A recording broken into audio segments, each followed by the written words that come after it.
actually do need a bit of after 250 years of sort of influence from us, they do need a hand to go back in the opposite direction.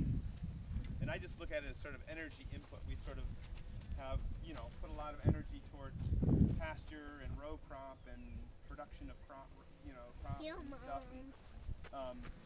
And so if we sort of put energy back in the opposite direction, then I think you can sort of work towards reversing the balance. It takes quite a number of years. This doesn't happen overnight to do this. This is sort of we're on a 10, 15, 20 year time frame on these things. They take a while to heal. Where are we now, real quick, with that? Yeah. We're about 2 years in, maybe. Yeah, that's a good question. What we've done so far in this little remnant here. Or something like that. Not even there. Yeah. We've cut fire breaks over the past Yeah. years. So I've cut a fire break around it, and so I don't know if they still teach this in school, or you guys heard it when you were in school. But there's three legs of the fire triangle. So heat, fuel, and oxygen. So what we've done with the fire breaks is remove the fuel component of the fire triangle, so fire can't burn without the three components. And fire breaks are basically, you mow in areas and rake off the fuel. Did we have our students rake out here? Yeah. I think around it? Eric and his students yesterday were going to do that. Good.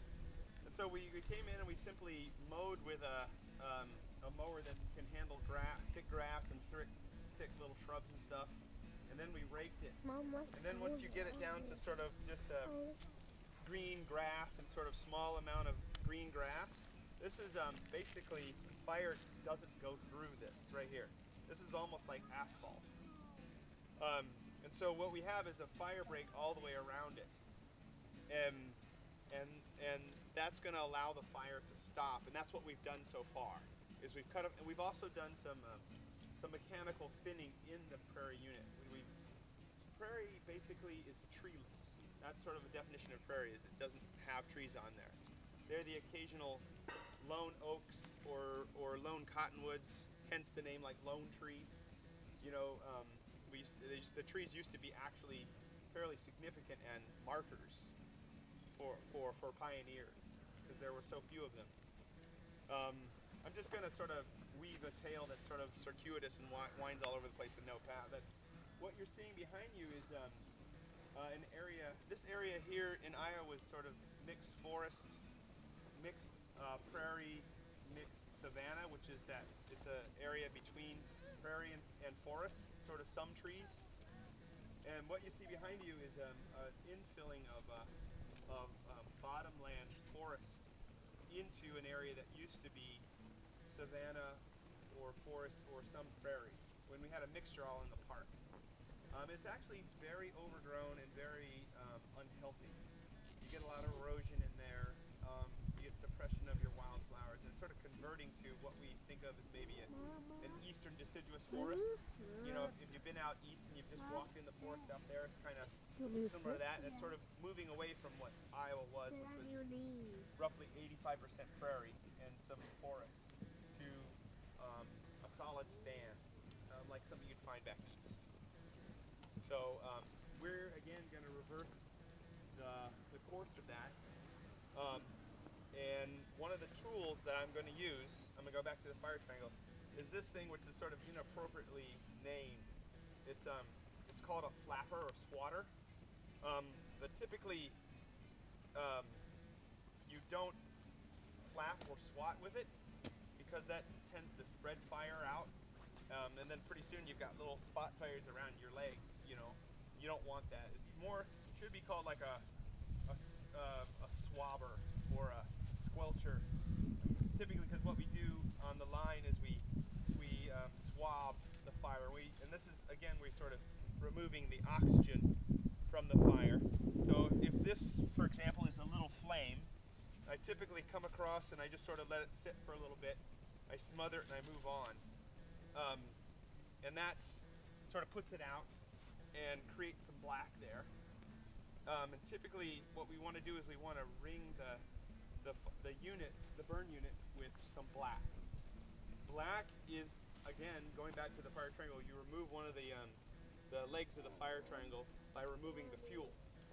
So if you're fighting fire out west, and everybody's sort of seen those images on television of big walls of flame, I fought a little fire out west.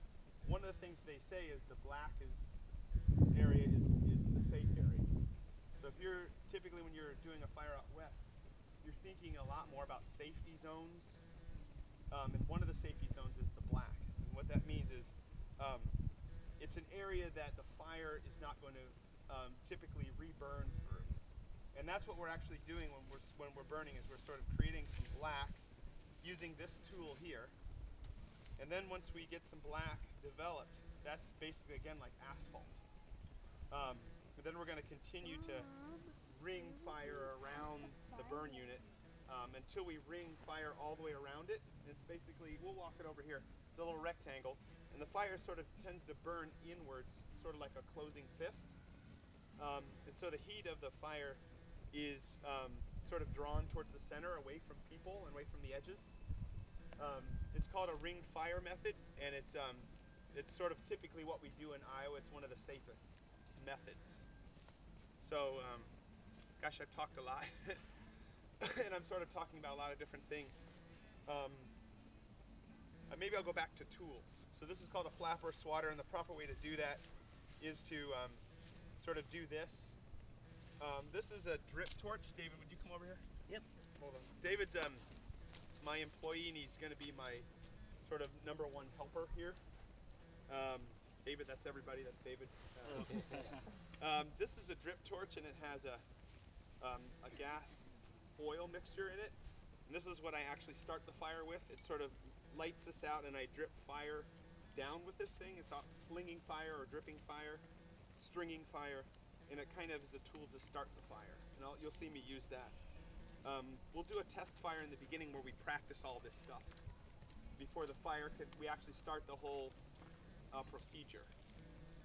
The other tool we'll be using are these leaf rakes, and sometimes what I do is I just have the two teams take a leaf rake and just grab a little bit of fuel and sort of just bring it along, like the fuel's actually on fire, and bring it along, and then it sort of lights the fuel next to it on fire. Of course, the fire breaks over here, so nothing burns over here.